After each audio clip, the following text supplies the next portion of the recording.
Welcome back, ladies and gentlemen. The song you're listening to in the background is entitled "We Can't Make It Here Anymore," and it's by James McMurdy. And you can pick that up off the internet.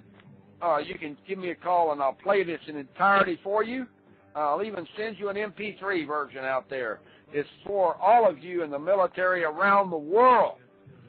As you listen to this show on a Marines Disquisition, or Wind Talkers Radio Network, or the Blog Talk Radio, or one of the 178 independently owned radio stations in Sochi, Russia, Kazan, Russia, the 6 counties of Northern Ireland, the 5 outback territories of Australia, and especially there in South New Zealand, there on Highway 8.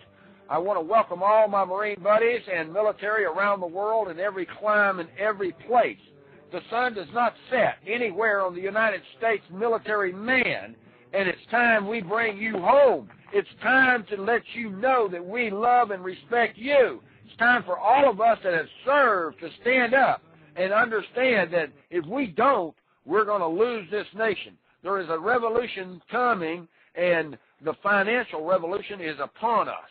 The man that's on the show today, Mr. Bob Chapman, has the International Forecaster, and the International Forecaster is out there to help you in the military invest any money that you have, that you've got sitting back. If you're re-enlisting, if you're extending your career and you've got a bonus, if you're extending your career the 3rd time and all you're getting is your travel pay and maybe the 60-day periods of pay that you haven't taken in your vacation for the last 2 years because your family is basically not your family anymore, the Marine Corps or the military, the Air Force is.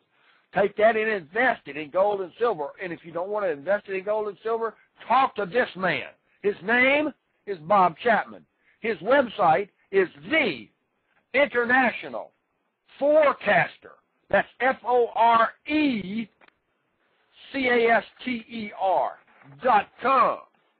And you can reach him on the internet or from a telephone, 800-375-4188. That's again, 800-375-4188. He does this show every Thursday because he is a former military man. He understands what it's like to not have a lot of financial aid and working for pennies, and it's costing the government $25 million to train you to fly that aircraft, or $15 million to be in G2, according to Lisa in Seattle, and whose husband works in G2. Ladies and gentlemen, this man's here to help you. I'm not begging for you to call him. I'm begging for you to call him now. You need to prepare. You need food.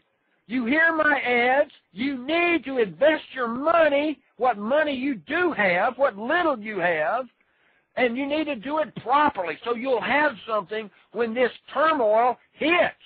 The revolution is upon us. Welcome back to the show, Mr. Chapman. Well, thank you. Thank you very much.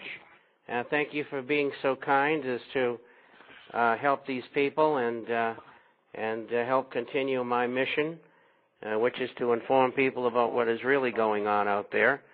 And I'm here to help, and hopefully I can. It's interesting. I had a call, an email today, and I called a gentleman up. He was in Canada. And about a year and 3 months ago, I discovered a scam. And some of the subscribers have gotten involved in it. And I put something in the publication week after week and said, look, if you're invested in this sort of thing, let me know and I'll call you and tell you about it. Well, what happened was that a grand jury was just called by the Justice Department, which is the U.S. Attorney, and they're having a preliminary trial. I forget what it's called. I always forget this, but it's a fishing expedition for the government to interrogate a group of people who misplaced $200 million. And misplaced $200 million. Misplaced Yeah. $200 million. But anyway, well, I don't know what they did with it. Allegedly, they might have done something they shouldn't have done with it, but it isn't around anymore. And I'll think of the name of grand jury. Grand jury. So the feds have called a grand jury. Now, let me tell you something. The Justice Department eats nails for breakfast. And so these guys are in deep doo-doo. But I got a call from Canada today, and the guy had been a subscriber and dropped his subscription. And I said, I told him what I had done, and he said, I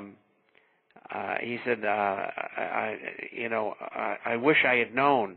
And I said, you realize by not spending $159.95, it cost you $500,000, and that's what he lost. So, I said, next time, don't be cheap, don't be niggardly. And I said, I'll help you as much as I can, and I sent him a copy of yesterday's issue. In there, I have the article from the Minneapolis Star-Tribune telling us about the grand jury that's been called by these people. And the SEC did an investigation and thousands of pages of information, and I guess they came to the conclusion this is really bad, and so they turned it over to justice. But the point here is that these guys are going to do 20 years at least, and some of them will never get out of jail. But, I often think to myself, how can anybody be so stupid as to pull that kind of a scam and expect to get away with it? It's like you're in the sunlight all the time. There's no place to hide. And I just marvel at people who, if they turned their talents to doing something legal, they'd probably make a lot more money. And human nature just baffles me. And here I am, 74 years old, and I still don't have all the answers. Do we all?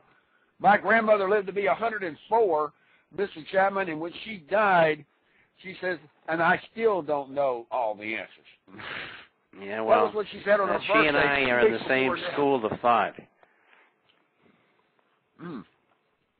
She and I are in the same school of thought. Her birthday was on April the 1st. She died on April the 21st, 3 weeks later. And at her birthday, I was able to talk to her on the telephone, and she said to me over the telephone, she made the comment to me, she said, you were right when you came home from Vietnam on your first tour when you said that the war was worthless. And here we are, over 30 years later, and I still don't have all the answers, and I'm 104. I pray, this is something she told me, she says, I pray that you will be able to learn half of what I've learned, and I have no clue of what all the answers are.